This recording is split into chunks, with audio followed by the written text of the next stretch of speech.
With the start of the new year comes the Lunar New Year, a holiday for families to gather, cook delicious food, and enjoy each other's company. However, 32-year-old Gia is not happy. She is an out-of-work freelancer, though most would simply call her unemployed.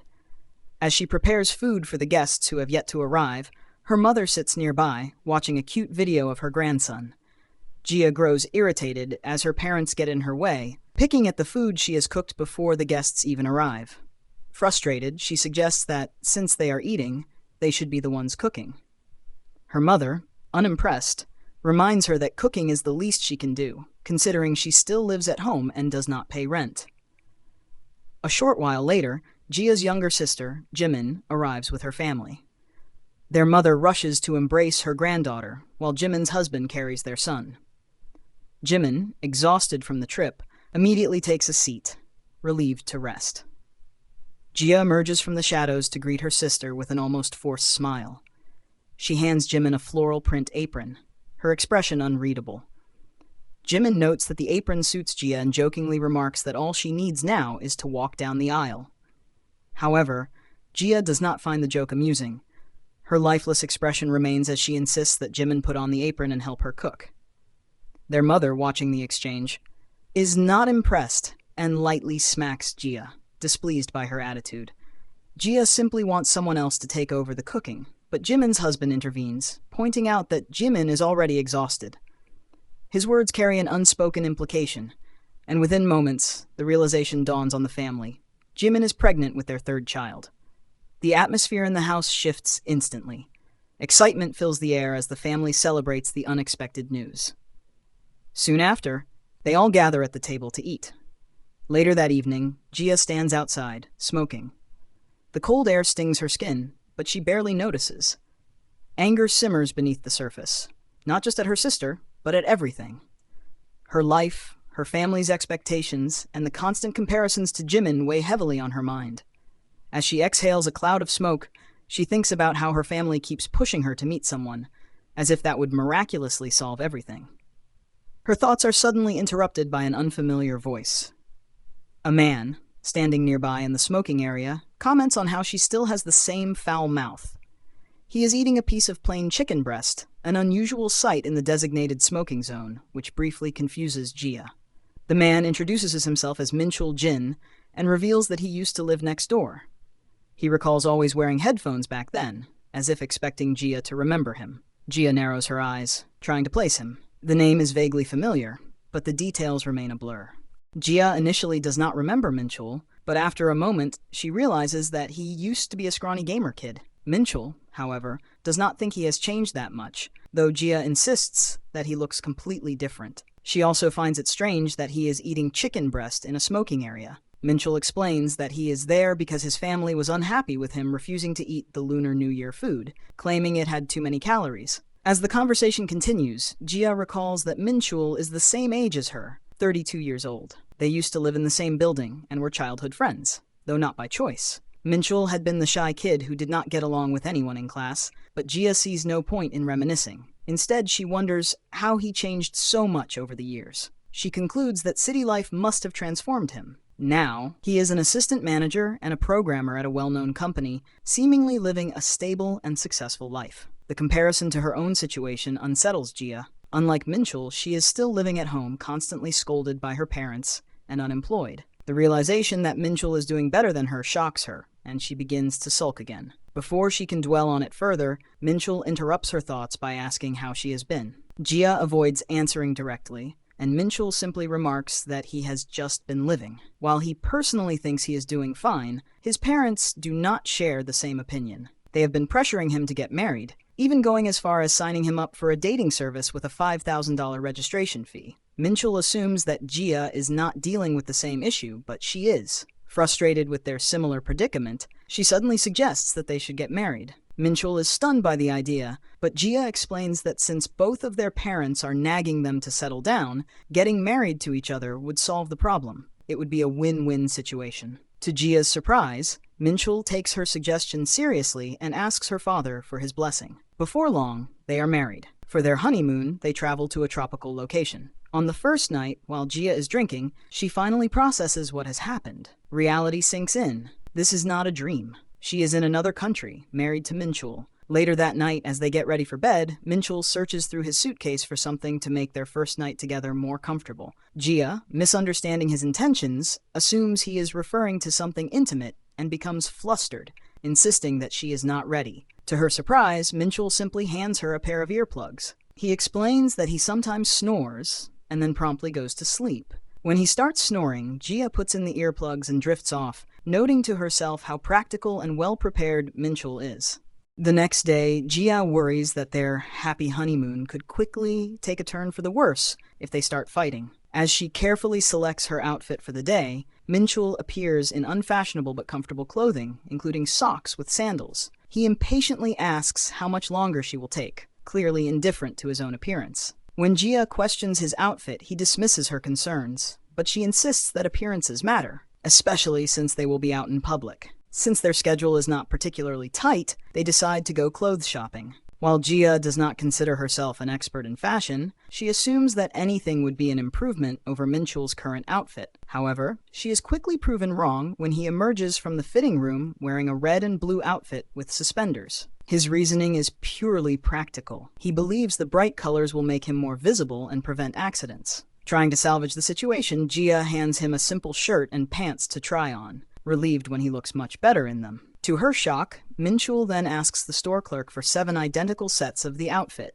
reasoning that since it looks good, he should have multiple versions. Outraged, Gia insists on picking out a few more outfits for him to rotate between. As she browses, Minchul's attention shifts to the swimsuit section. This prompts him to suggest picking out a swimsuit for Gia to wear during their upcoming banana boat ride. Without thinking, she agrees, but she is immediately embarrassed once she realizes what she just allowed him to do. After finishing their shopping, they head toward the shore. Gia remains flustered about Minchul selecting her swimsuit. Since she had agreed, she feels obligated to wear whatever he bought, despite not knowing what kind of swimsuit it is. Assuming it must be something revealing and sexy, she braces herself for the worst. However, when she finally sees what he chose, she is surprised to find that it is a wetsuit matching his own. To Minchul, this was the best possible choice. The wetsuit is comfortable, practical, and provides insulation. However, Gia finds it embarrassing. It is their honeymoon, and while everyone else is wearing bikinis and swim shorts, she is covered from head to toe. She worries that it might be too hot,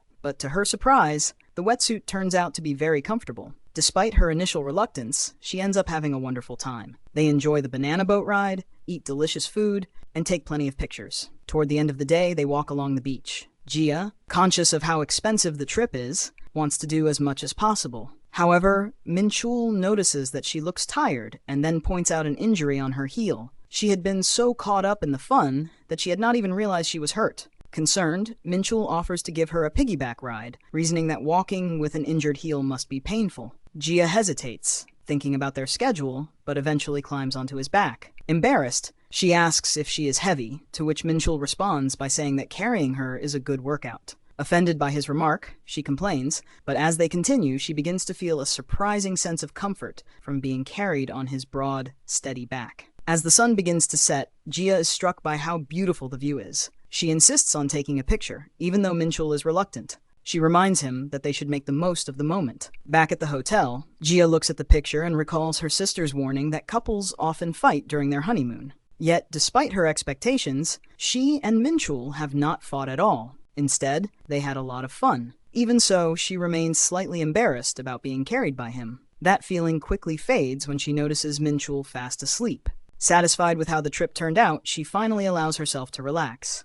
Back in Korea, Gia's mother prepares an abundance of food and packs boxes to celebrate her return and her move into Minchiel's home. Although Gia feels apprehensive, she reminds herself that she agreed to this when she got married. After the move, Minchiel presents Gia with a document. At that moment, she recalls a random cartoon theme song with lyrics that once seemed encouraging. Just do it, just do it. It's okay to make mistakes because you aren't an adult yet. However, she now realizes that as an adult, mistakes come with serious consequences. The weight of her impulsive decisions settles in. Her life has spiraled out of control, and she is now living with Minchiel. The document turns out to be a contract for their cohabitation. Shocked, Gia throws it on the floor, but soon accepts that establishing rules is necessary. They each write down 3 conditions. Mincheol's rules include no smoking, not bothering Mouse, and openly addressing any issues. Jia's rules include knocking before entering a room, not forcing anything, and communicating if something is wrong. She is especially outraged by the no smoking rule, as not even her father could make her quit. However, Mincheol stands firm, saying that while he dislikes the smell, she can smoke in moderation. Curious, Jia asks about Mouse, only to discover that it is Mincheol's cat, currently sitting at her feet. He explains that the cat is named Mouse because cats like mice. While Jia admits that she likes cats, she wonders what would have happened if she didn't. Mincheol casually states that he would have arranged for her to stay in a separate room, as money is not an issue for him. His seriousness about their marriage surprises her, but they ultimately finalize the contract. Mincheol adds one last clause: either party can terminate the contract marriage at any time. Jia senses that this agreement will bring them both laughter and tears. On their first night living together, Jia decides to hold off on unpacking and focuses instead on ordering furniture. Mincheol is set to return to work the next day, while Jia feels anxious about living with someone other than her family. Mincheol, however, appears unconcerned and spends the evening gaming. The next morning, Jia is woken by the sound of Mincheol preparing breakfast. Impressed, she decides to eat since she is already awake. However, her enthusiasm quickly fades when she watches him blend the ingredients into a chicken breast smoothie. Disgusted by the taste, she searches for another option, only for Mincheol to hand her a protein bar. Frustrated, she complains that this is not real food and bitterly remarks that he will likely eat a delicious lunch at work. Mincheol disproves this assumption by revealing his packed lunch, which consists of more of his usual healthy meals.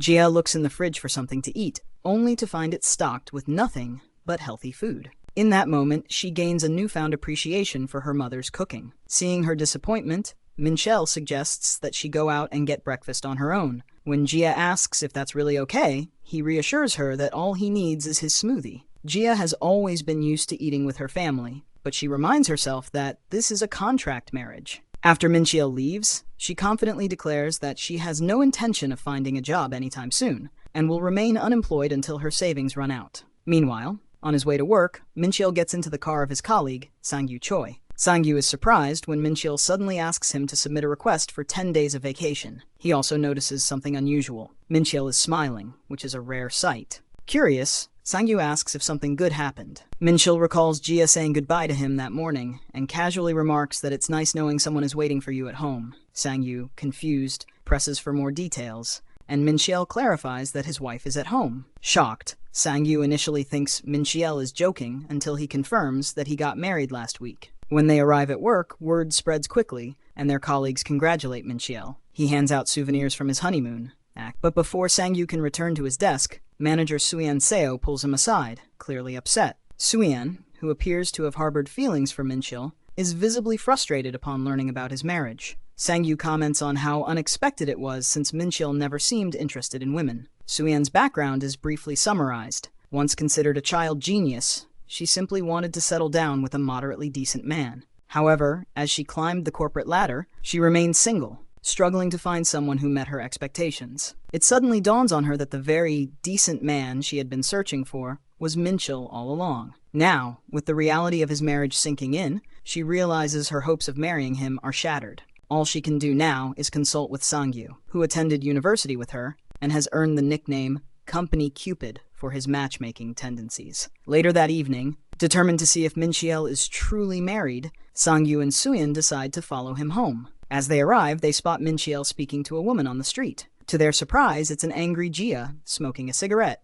She is visibly upset because Mincheol didn't call to inform her that he would be coming home late, leaving her waiting for dinner. Sang-yu and Suyan, watching from a distance, struggle to believe that Jia is Mincheol's type.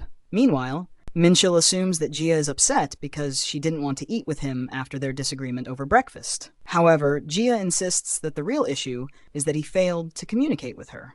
Mincheol asks if he is even allowed to call Jia, reminding her that she didn't like it when he called her back in 5th grade. At the time, he had to use the house phone, and when he called to ask her to play, she turned him down. However, before Jia can respond, Mincheol notices 2 people peeking at them from around the corner. Sang-yu and Suyan quickly hide, but Mincheol confirms with Jia that he is, in fact, allowed to call her now. That evening, reflecting on their past, she recalls how she and Mincheol had been close when they were younger, but she started avoiding him around 5th grade after being teased for spending too much time with a boy. She continued ignoring him throughout middle school, And now, looking back, she feels guilty for how she treated him. Before she can apologize, Mincheol unexpectedly sends her a meal, her favorite, spicy chicken feet. Moved by the gesture, Gia immediately storms into Mincheol's room. He points out that she just broke one of their house rules, but she insists that since there's a problem, they need to talk it out. Sitting down together, Gia starts by complaining that he didn't get her any beer to go with the chicken feet.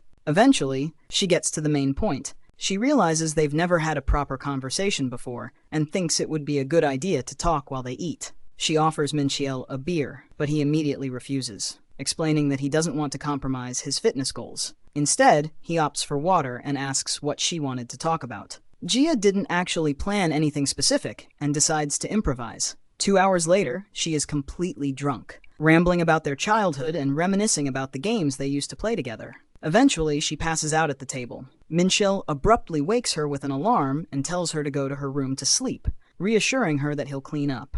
Gia, still intoxicated, realizes she drank all the alcohol she originally bought for 2 people. In her drunken state, she suddenly asks to see Mincheol's ear. As he leans in, she unexpectedly snatches his glasses and comments on how poor his eyesight is. Annoyed, Mincheol moves to retrieve them, pushing her against the wall in the process. At first, Gia finds it amusing, but the mood shifts when she notices how attractive Mincheol looks without his glasses. Realizing how close they are, she becomes flustered, quickly returns his glasses, and flees to her room in embarrassment. The next morning, Gia stares at Mincheol as he gets ready for work. She wants to apologize for her behavior the previous night so things can return to normal. However, when she finally gathers the courage to speak, she panics and blurts out, "I'm Yell," in response to the cat meowing. Mincheol is left completely confused. At work, he asks Sangyu about Gia's strange behavior, wondering why she randomly meowed at him. Sangyu assumes Mincheol is bragging, but Mincheol is genuinely puzzled. Sangyu suggests that maybe Gia was trying to be cute, but Mincheol dismisses the idea, insisting that they aren't close enough for her to joke around like that. Sangyu, who supposedly has a doctorate in love psychology, claims to have a simple solution to Mincheol's dilemma. Sangyu advises Mincheol that he needs to show sympathy, so when he gets home, he unexpectedly meows at Gia. Overwhelmed with embarrassment, Gia collapses to the floor. Mincheol, confused by her reaction, explains that Sangyu told him this would help. However, Gia is furious that he shared their private conversation with others. To prevent similar situations in the future, they decide to add a clause in their contract stating that anything that happens between them must remain a secret. A few days later, Suyin suggests that Mincheol host a housewarming party. When he brings it up to Gia, she is initially hesitant but eventually agrees. Mincheol, surprised by her sudden change of heart, asks why she's willing to go along with it. Gia explains that housewarming parties are typically held after getting a new home or getting married, as a way to ask for people's continued support. While not mandatory, they are rare occasions that usually only happen once or twice in a lifetime. Although hosting one is a hassle, Gia is eager to go through with it, mainly because she knows Mincheol hates the idea. This is her revenge for the embarrassment he caused her the previous day. The next morning, after arguing with Gia about how unnecessary the party is, Mincheol leaves for work with a smile. Gia starts to notice a few key traits about him. First, he is all about efficiency, almost like an eco-friendly robot. Second, he is weak to persistent requests and will eventually give in if pushed enough. Based on these traits, she assumes he's going to tell his office that his wife didn't want a housewarming party. She also becomes embarrassed when she realizes how he must refer to her at work. As Gia begins preparing for the party, she quickly starts regretting her decision. She doesn't know how to cook well, so she calls her mother for help. Soon, the guests arrive and Gia whispers to Mincheol that he should at least try to be nice to her. Everyone is impressed by the variety of dishes she prepared, but Mincheol clearly doesn't want to be there. To endure the evening, he even starts drinking. Meanwhile, Sangyu asks Suyin if she's finally satisfied now that she has confirmed Mincheol is actually married. However, Suyin is not ready to give up so easily. She has prepared something to test them. Sangyu announces that they will take this opportunity to learn more about Mincheol. Everyone wrote down something they wanted to ask him, and the first request is from Suyin. She asks them to kiss. Gia is eager to hear what the first request is,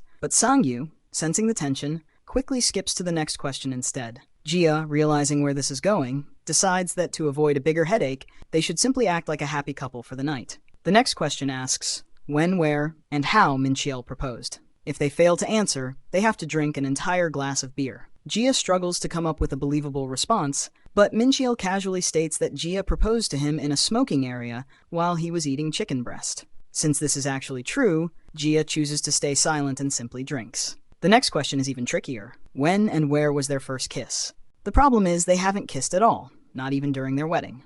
Jia decides to drink, but to her surprise, Minchil claims they had already kissed, at 5 years old in kindergarten. Jia doesn't remember this at all, but Minchil reminds her that her nickname back then was the Smooching Ghost because she used to go around kissing everyone. Jia is outraged that he would bring up something so embarrassing. The party soon comes to an end, and everyone heads home. However, Sangyu and Suyeon agree that Jia and Minchil's actions seemed staged. When Sangyu asks if they should investigate further, Suyeon unexpectedly declines. Sangyu is so shocked by her response that he nearly gets into an accident. Suyeon reassures him, saying she realized she couldn't force her way into their relationship. Still surprised, Sangyu suggests they go out for drinks at a fancy barbecue place. The next morning, they wake up in the same bed, naked. Could this be the beginning of an unexpected romantic development? Back at Jia and Minchil's apartment, Jia confronts him about bringing up their kindergarten kiss and the smoking area proposal. She finds it incredibly embarrassing and assumes it should be common sense not to mention things like that.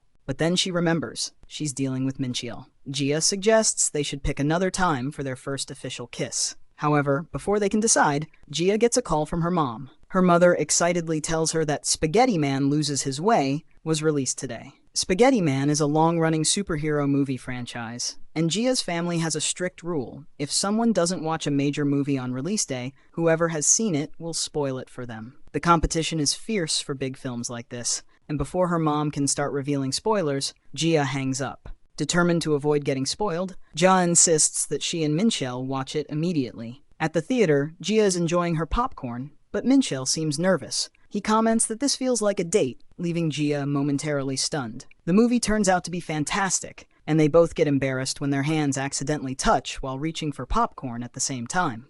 Jia wonders what Minchil thinks of the movie, unaware that he has been a devoted fan of the Spaghetti Man series for over 20 years. As they leave the theater, Jia excitedly chats about the film with Minchil, only to realize that the atmosphere feels oddly like a date. As they walk, Jia is suddenly pushed from behind, and Minchil instinctively catches her in his arms. The unexpected nature of the moment causes them to accidentally kiss. Shocked, Minchil quickly sets her down, while Jia, flustered, insists that it doesn't count because of the 3-second rule before running away in embarrassment. Later, Minchil finds Jia in the smoking area, ensuring she airs out her clothes. He then confirms that, according to the 3-second rule, the kiss indeed did not count.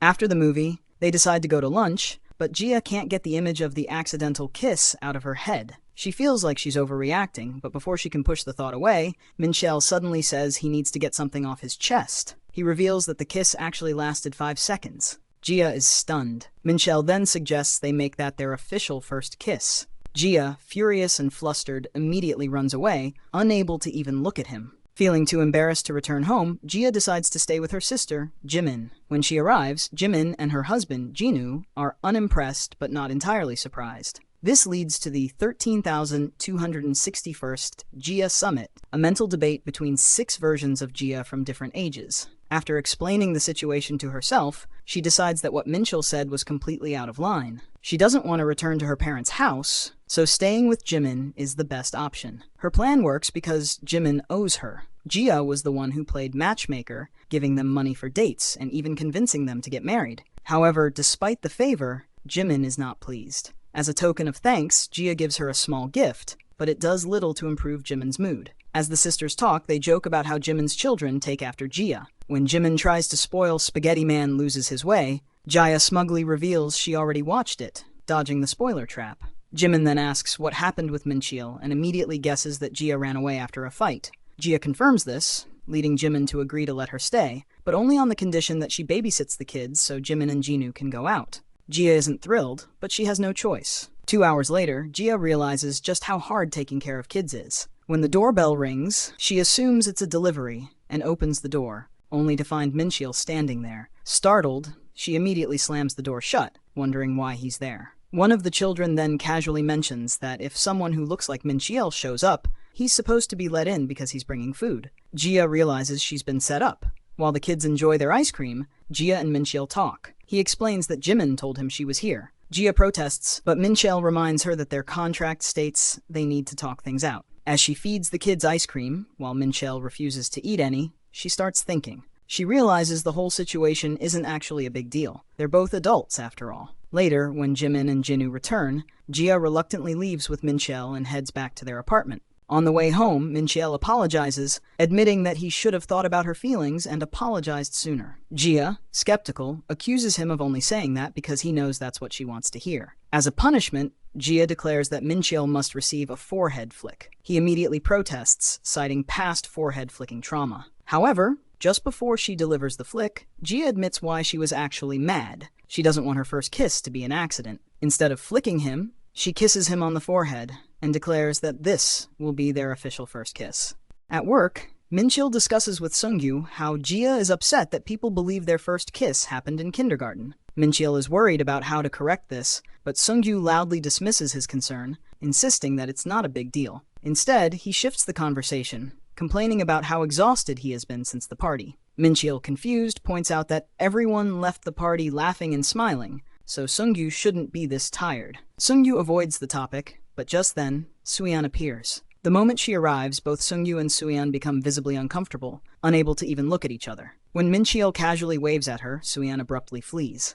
After his unexpected night with Suyeon, he has been completely lost, especially because Suyeon apologized the morning after. Sungyu first met Suyeon in college when he was a freshman and she was a senior. Back then, she was demanding and confident, but now she just seems like another adult navigating life. They both agreed to forget what happened that night, yet their interactions have been painfully awkward ever since, proving that they're not as mature as they'd like to think. Later, in the elevator, the silence between them grows unbearable. Sungyu attempts to break it by calling out to Suyeon, but he hesitates, unable to think of anything to say. Before he can find his words, the awkward moment is interrupted by a delivery man entering the elevator. As the day goes on, Sungyu remains distracted, still caught up in his thoughts about Suyeon. Minchil notices his troubled expression, and without pressing, silently hands him a red ginseng stick. When asked what's wrong, Sungyu brushes it off. However, he suddenly has a realization. Minchil is married, meaning he might be able to offer useful advice. Sungyu asks Minchil how to break the awkwardness after a fight. Minchil recalls that he isn't supposed to discuss the details of his marriage, but also remembers that he can be flexible when necessary. Choosing to be flexible, he simply tells Sungyu that his last fight with Jia was resolved by her kissing him. This is absolutely not the advice Sungyu wanted to hear. After work, still frustrated, Sungyu takes a walk while fuming over the irony of his situation. He gives great relationship advice, but no one can give him any in return. Desperate, he decides to call his second oldest sister, Yeonju, a well-known romance novelist and social media influencer. Trying to downplay his situation, Sungyu explains his dilemma, insisting that it's actually about his friend, not him. Yeonju listens and understands the problem immediately, but before offering her insight, she demands something in return. Sungju quickly offers to buy her 2 boxes of her favorite macarons. Satisfied with the deal, Yeonju agrees. But before she starts, she playfully asks for the name of this friend Sungju is so concerned about. After realizing who he was speaking to, abruptly hung up the phone. However, not all hope was lost, as he soon ran into Jia. Their conversation was awkward, filled with small talk, and quickly ended when Jia made an excuse to leave and ran away. As Sungyu watched her retreating figure, he felt a sense of familiarity. Something about Jia seemed oddly recognizable. Then it clicked. He asked if she was Flaming Hot Chicken Feet. Jia, shocked, froze in place. At first, she tried to feign ignorance, but Sungyu continued, listing off romance novels written under that pen name, such as Is It Hot Because It's Summer? And Why Would I Be a No for Miss No? He even mentioned that he had gotten the author's autograph before. Jia's pen name was indeed Flaming Hot Chicken Feet. In college, rather than pursuing her true passion, she had chosen a major that would secure her a stable job. She had barely managed to get into university and never enjoyed the social life, leaving her with little to do. To pass the time, she often visited a friend's place and read novels. That friend was Yeonju Choi, Sungyu's sister. Yeonju had always been shy and quiet, but she possessed a special talent for writing. Inspired by Yeonju's works, Jia decided to try writing for herself. What started as a bored pastime quickly turned into something much more. Just 3 months later, Jia unexpectedly won an award and officially became a writer. Yeonju, however, seemed jealous of Jia's sudden success and debuted as a writer soon after. Jia hadn't expected to win, so she had chosen a silly pen name without much thought. Now facing Sungyu, she had no choice but to acknowledge it. With no way out, Jia followed Sungyu to a cafe to talk. Once there, Sungyu explained his situation. Jia listened before asking whether he needed someone to simply hear him out or someone to push him forward. Sungju was taken aback by the question. Jia pointed out that it was clear he had feelings for Suyeon. Though her words lacked warmth, they were undeniably helpful. After leaving the cafe, Sungju reflected on Jia's advice. He couldn't help but comment to himself that writers seemed to have no empathy, yet their insight was still useful. Determined, he called Suyeon. She was startled when she saw his name on her screen, but picked up. Without hesitation, Sungju admitted that he had called simply because he wanted to hear her voice. That alone, however, wasn't enough. He then asked if he could come see her right away. Suyeon, surprised, hesitated. It was already late, and she had taken off her makeup and was preparing for bed. Despite her reluctance, Sungju revealed that he was already outside her house, insisting it would only take a minute. Flustered, Suyeon tried to refuse, but in the end, she relented, telling him she needed 30 minutes to get ready. When she finally appeared, she was dressed in an intricate outfit. They walked to a nearby park and sat on the swings to talk. Sungju handed her a box of macarons, explaining that he had gone through the trouble of getting them from a shop that always had a long line. Suyeon, impressed, expressed her appreciation for the thoughtful gift. However, despite the light-hearted gesture, this wasn't the real reason Sungju had called her out that night.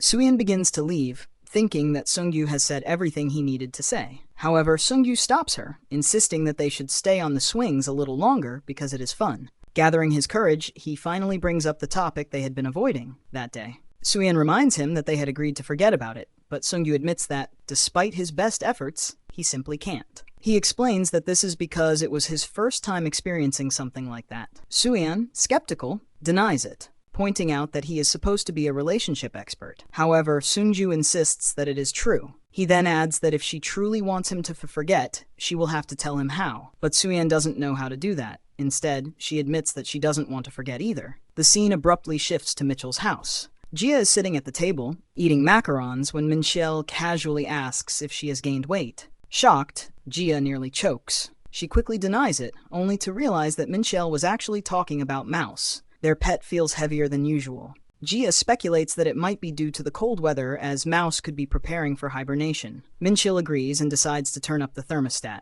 The next morning, as Jia sees Minchil off to work, he unexpectedly says, "See you tonight." This makes Jia uneasy. Has he figured out her secret? Jia has been sneaking extra snacks to Mouse, despite the fact that Minchil has an automatic pet feeder that dispenses exactly 3.3 ounces of food per day. One day, she saw Mouse crying for more food, and unable to resist, gave in. This led to Mouse gaining weight. Jia had convinced herself that it wasn't a big deal since she played with Mouse after snack time to keep him active. However, when she picks him up again, she realizes just how much heavier he has become. But Mouse isn't the only one who has gained weight. Jia has been ordering delivery frequently, indulging in meals without much thought. Deciding to check, she steps onto a scale she has long ignored. The number displayed is shockingly high. Refusing to believe it, she reasons that the scale must be broken. After all, her clothes still fit. But as she bends down, she hears the unmistakable sound of fabric tearing. Reality sets in, and she knows she has to make a change. That evening, Jia asks Minchil to teach her how to work out. Minchil, who is extremely dedicated to fitness and exercises every day after work, is overjoyed by her request. However, when Jia actually tries working out, she quickly realizes how difficult it is. After just a few sets, she is already exhausted, and she still has to do leg exercises. Completely drained, Jia feels like she has been transported to another world. In her mind, she finds herself on a beach at night, declaring that an asteroid is about to hit Earth, making this their last night alive. Jia asks what they could do to make their last night meaningful, but Minchil's response is obvious: they will work on legs. Jia wakes up from her dream, unable to move due to extreme soreness. Minchil, while excited that she wanted to work out, becomes concerned at how much she is struggling. Back at the gym, Jia pushes through her lunges while Minchil cheers her on. At home, Minchil prepares vegetables for Jia and suggests that she take a walk to help with her recovery. Jia, expecting to have already lost a few pounds by now, is frustrated when she checks the scale and sees no change. Back at the gym, Minchil reassures Jia that improvement takes time. He encourages her to follow a simple 3-minute daily routine, starting with a 60-second plank. Jia finds this extremely difficult and has to complete 3 sets,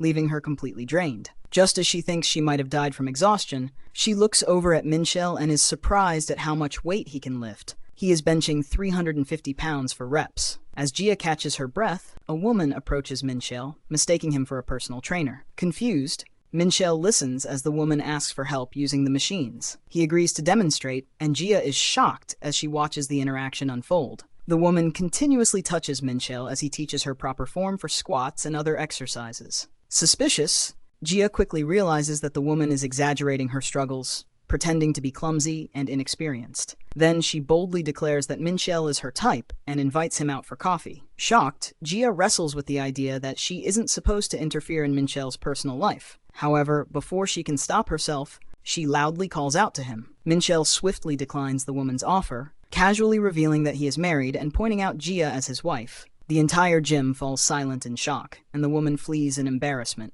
As Minchel and Gia leave the gym, Gia finds herself equally flustered. She asks if this type of thing happens often, and Minchel confirms that it does. However, he always declines invitations, not because of any moral obligation, but because he simply doesn't want to go to a cafe or bar after a workout. There's nothing there for him to eat. He admits he might consider it if they served protein shakes instead. However, as they walk home, she notices something. Minchel is smiling. Minchel explains that he's smiling because he enjoys working out with Gia. This makes it harder for Gia to quit. The next morning, Gia goes for a light jog to relieve her muscle aches. While at the track, a hooded man approaches her and asks if she is Gia. Shocked, Gia immediately tries to run away, but since both of them are out of shape and the man has asthma, they quickly stop. Catching his breath, the man hands Gia his business card. His name is Yang Duekna, a former main producer. Gia notices that his business card has a ruler printed on it, but the measurements are incorrect. Yang Duekna explains that he printed it wrong on purpose as a marketing strategy. Since Gia noticed it, the marketing worked. Yang Duekna then asks if Gia is still writing. Gia finds the question insulting, and he quickly apologizes for what happened in the past. Before Gia can say anything else, he receives a call for a meeting and rushes off, suggesting they should get dinner sometime.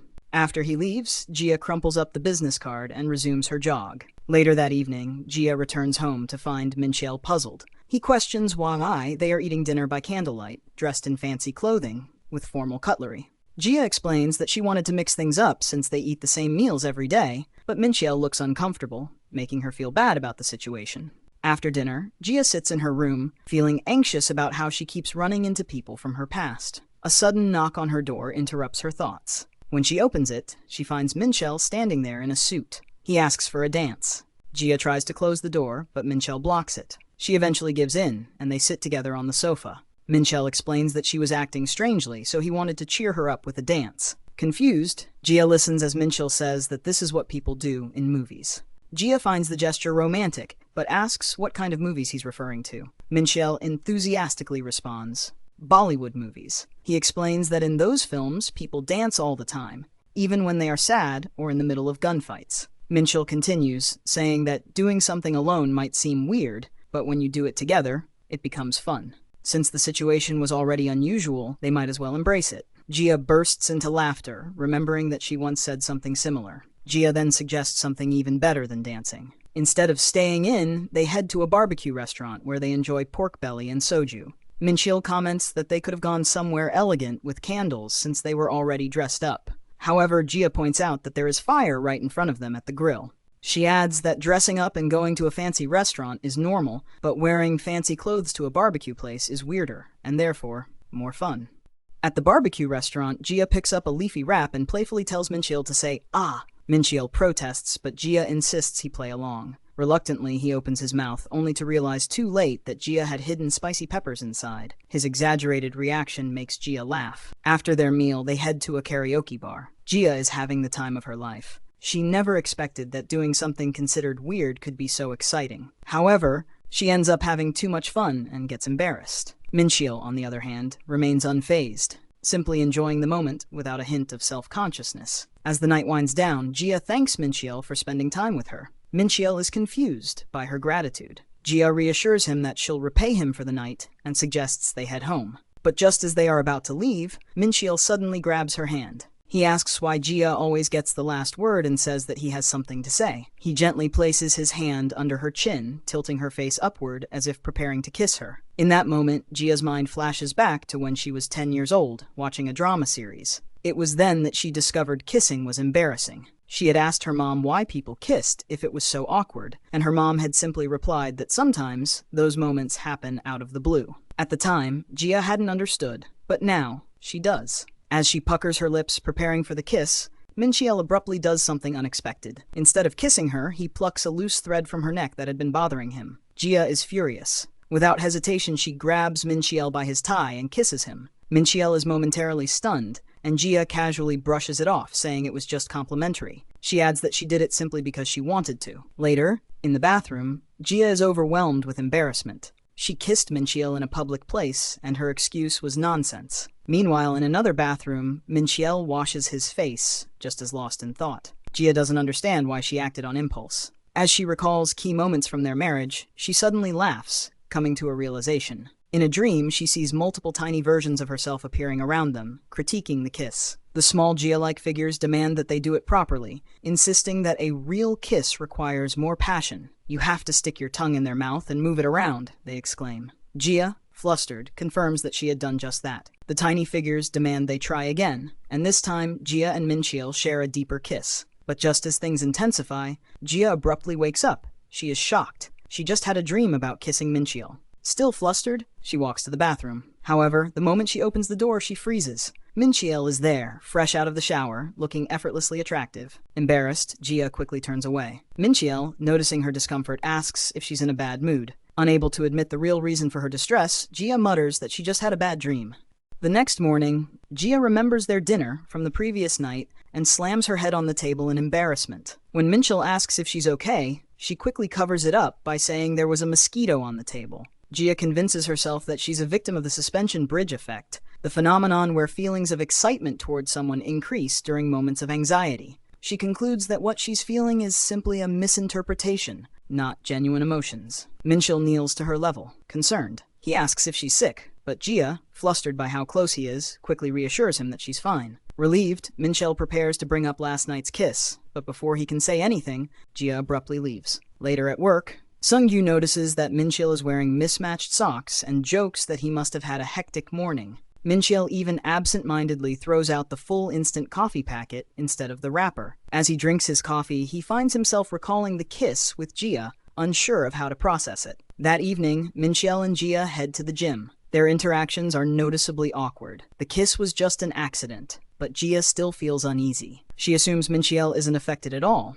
as he doesn't seem to have any visible reaction. After stretching, Minchiel announces that they'll be doing bench presses. Gia immediately protests, recalling a video of someone getting crushed under the barbell. She insists she shouldn't do it. Minchiel acknowledges that accidents can happen, but reassures her that he has plenty of experience, so she'll probably be fine. He loads the bar with two 20-pound plates, bringing the total to 60 pounds. Gia is still wary, but Minchiel assures her that it's manageable. As Gia lies down and grips the bar, she starts to panic, feeling her heart pound in her chest. With Minchiel's help, she slowly lowers the bar, but his close proximity makes her even more nervous. Determined to distract herself, she starts doing reps on her own. After finishing her set, Gia assumes their workout session has ended, signaling the end of their strange tension. Feeling hot from the exercise, she removes her tracksuit top. However, Minchiel quickly places it back on her shoulders. Confused, Gia asks why. Minchiel vaguely replies that she might catch a cold. Gia finds his reasoning absurd, pointing out that a thin jacket won't prevent a cold.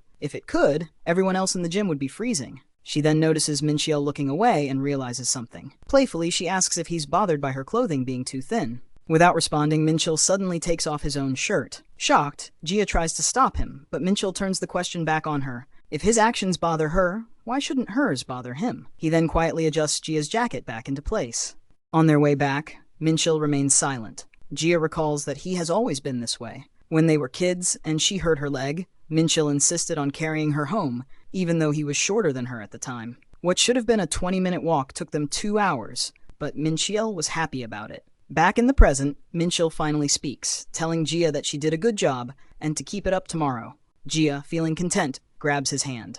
Minchiel is confused, and Gia teases him about having a problem if he can't simply let go. As they walk, she ponders how things would have turned out if they had started differently. The scene shifts to Yenju and Yang Duek having dinner. Yang Duek casually mentions that he recently saw Gia. Yenju asks who that is, but when Yang Duek describes her, Yenju quickly changes the subject, insisting they should eat before their steak gets cold. Yang Duek suspects that she still hasn't gotten over what happened. Back at the swings, Sungyu and Suyeon sit together. Before Suyeon can say anything meaningful, she gets embarrassed and suggests they talk another time. Frustrated, Sungyu asks if he is too much for her. Suyeon denies it, but admits to herself that she is scared of changing their relationship. Sungyu is the only person she can truly talk to, but he isn't satisfied with this answer. He reminds her that she was the one who crossed the line first, and then, gathering his courage, he confesses that he likes her. After a moment of hesitation, Suyeon agrees to go out with him. With that, Sungyu and Suyeon begin dating. However, their relationship doesn't feel any different.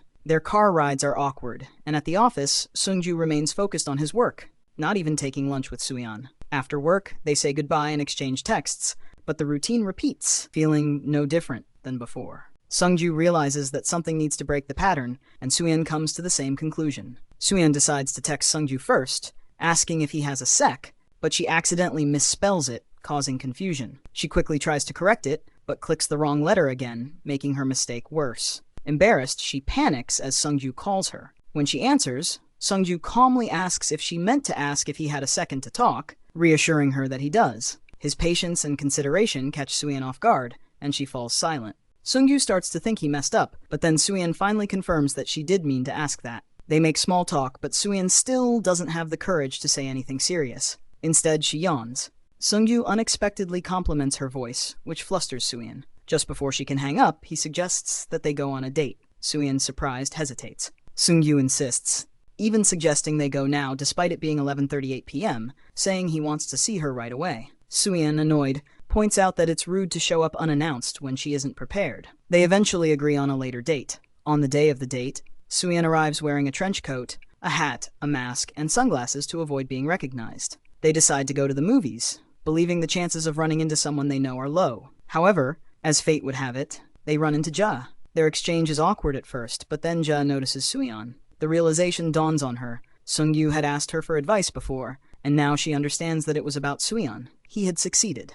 Jia congratulates Sungyu, but Suyeon seems unsure about what to do. Jia teases them for going on a daytime date before they leave. As they head out, Suyeon mentions that she noticed Sungyu and Jio seemed surprisingly close. In response, Sungyu gives Suyeon a spontaneous hug. Just then, Minshield appears, holding a limited edition Spaghetti Man branded tomato sauce, restricted to one per customer. The pair hadn't noticed Minshield until that moment. Once Minshield leaves, they quickly step apart, flustered. The heat of the day seems unbearable, though in truth, it's the embarrassment making things feel warmer than they are. Hoping to cool down, they decide to get cold noodles at a trendy spot. However, 2 more co-workers happen to be there, making lunch awkward. Later, at karaoke, they run into yet another person from work. Even the once popular cafe they wanted to visit is closed. After grabbing some ice cream, Sungyu laments how they keep running into people from the office. Then he notices Suyeon has a smudge of ice cream on her cheek. He instinctively wipes it off with his finger and licks it, leaving both of them deeply embarrassed. Yet Sungyu feels oddly content with how the day has unfolded.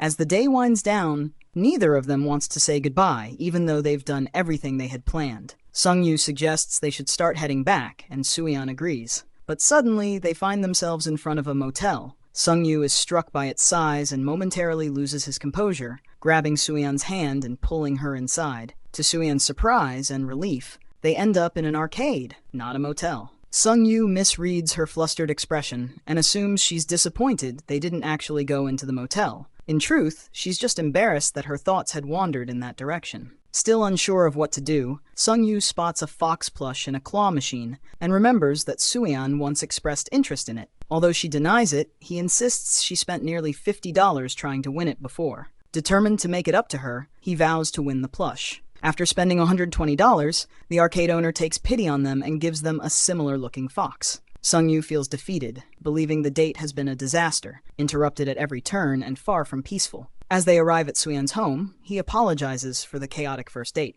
But to his surprise, Suyeon says she genuinely had fun. The cold noodles were delicious, the fox hunt was exciting, and trying to avoid familiar faces added unexpected thrill to the day. Blushing, Sungyu promises to get her an even bigger fox on their next outing. They part ways. Sungyu heads home to his parents and joyfully tells them he loves them. Meanwhile, Suyeon places the new fox plush beside the bunny plush Sungyu had previously won for her, smiling to herself. Elsewhere, at Mitchell's house, they're watching Spaghetti Man on the sofa. Jaya, curled up on Mitchell's lap, is fast asleep. Earlier in the day, Jia had gotten a call from her family threatening to spoil the plot of the new Galaxy Wars movie. To avoid spoilers, she and Mitchell had rushed to see the film. Sticking to her diet, Gia opted for Diet Coke with her popcorn. Unfortunately, the movie turned out to be a letdown, and she found herself in agony, especially since she had been the one to suggest it. Back at the house, Gia decided to watch a proper movie. She told Minchiel he could do whatever he wanted, but he chose to sit on the sofa and watch with her. During the movie, Minchiel began snacking on carrots and cucumbers. Gia found this odd, but ended up mindlessly eating them as well. They ended up watching 3 full movies, bringing the moment back to the present. Gia had fallen asleep on Minchiel's lap and was immediately embarrassed when she realized. She quickly moved away and asked how long she had been like that. Minchiel responded that it had been about an hour. Concerned, Gia asked if anything had happened while she was asleep. However, Minchiel began recounting events from the movies rather than real life, leaving her feeling unsure. Gia began to reflect on his behavior, realizing that the only time Minchiel had shown noticeable emotion was when she encouraged him to work out. It dawned on her that she might just be dragging him into her own world. Wanting to shift the mood, she laid down and playfully poked Minchiel with her feet, joking about her long legs. Minchiel, confused, asked if there was a reason, but there wasn't. Without any clear reason himself, Minchiel began to massage Gia's feet. She was startled by the gesture, finding it ticklish, but he continued, concerned about the tension in her muscles. Gia found herself enjoying the moment and remembered how Minchiel had always been good at things like back rubs. However, when he pressed a bit too hard on her foot, it caused her to jolt upright. Suddenly, her face was inches from his. The closeness made her flustered, and it felt like they might kiss, until her foot cramped. In response, Minchiel began meowing, claiming it was to scare away the cramp.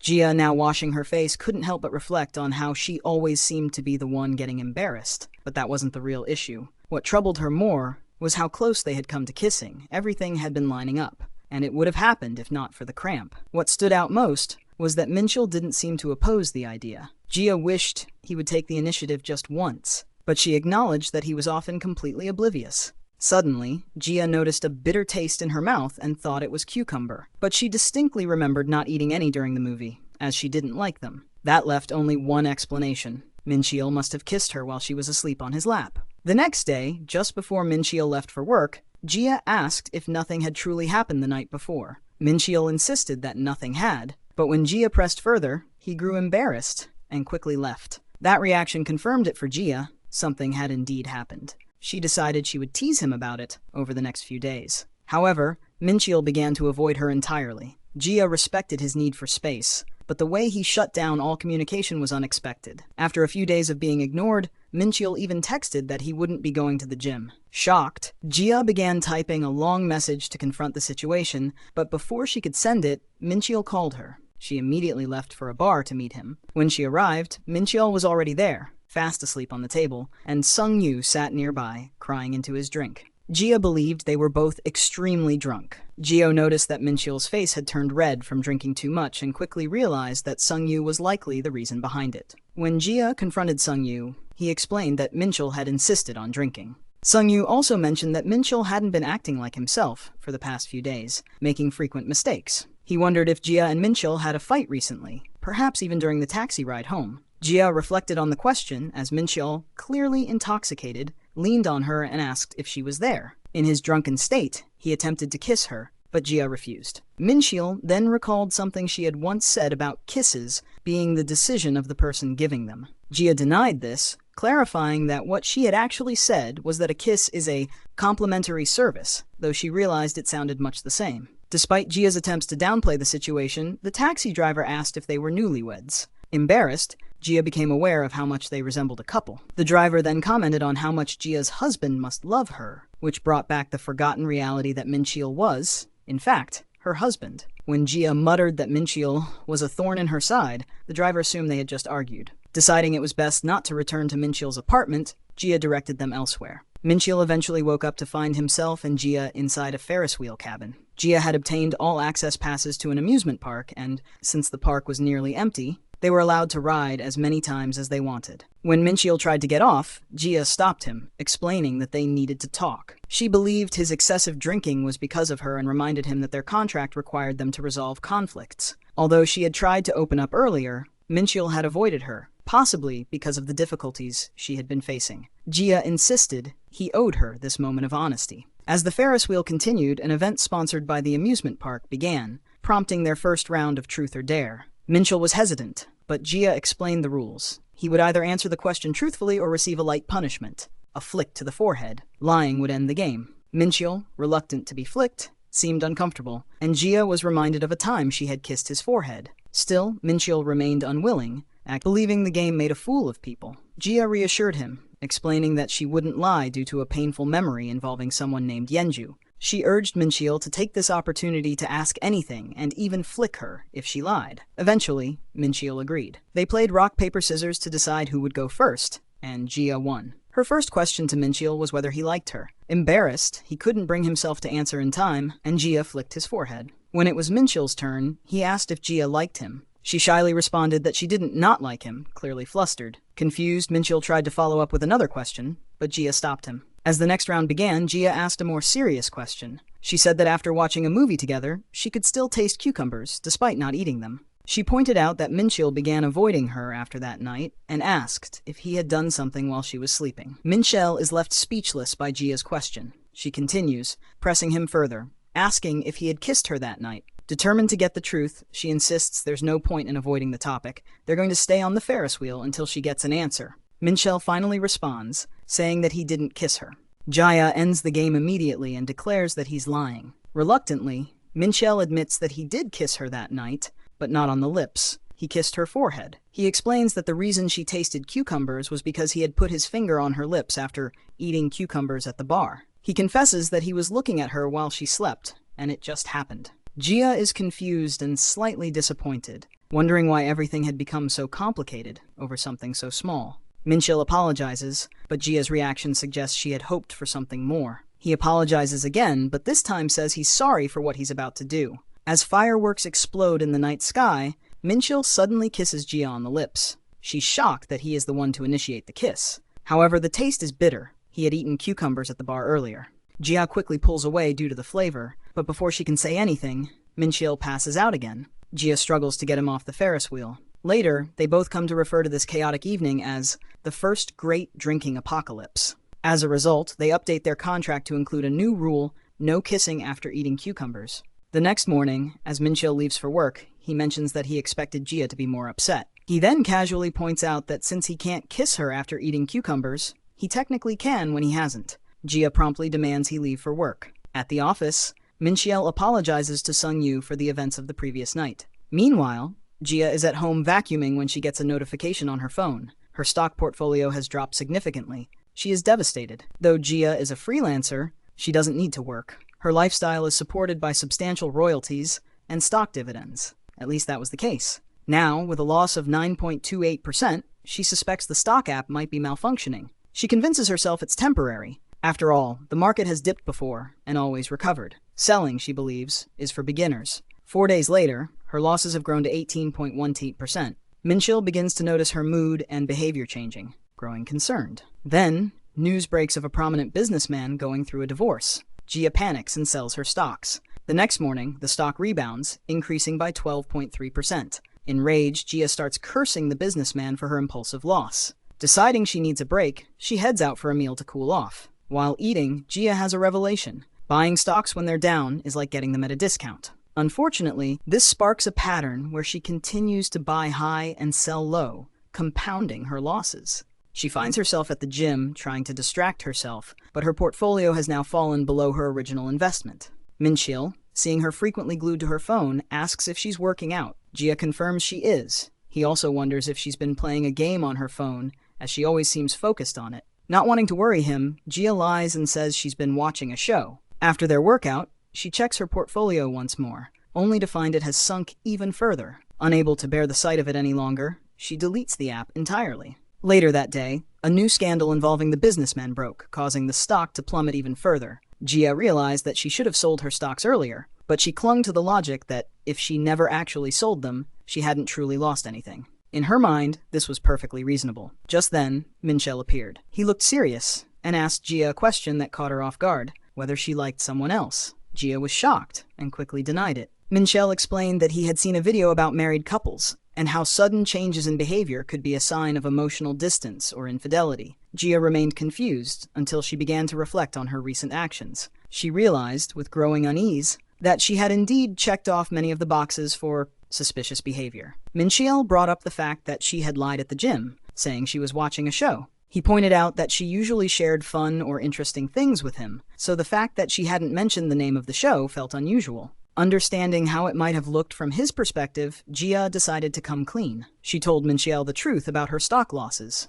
Minxiel was stunned by how much she had lost. Jia explained that she hadn't wanted to worry him, but she could tell that the financial loss wasn't the only thing on his mind. What concerned him more was the impression she had left. Minxiel offered to help by covering more of the expenses, but Jia stopped him.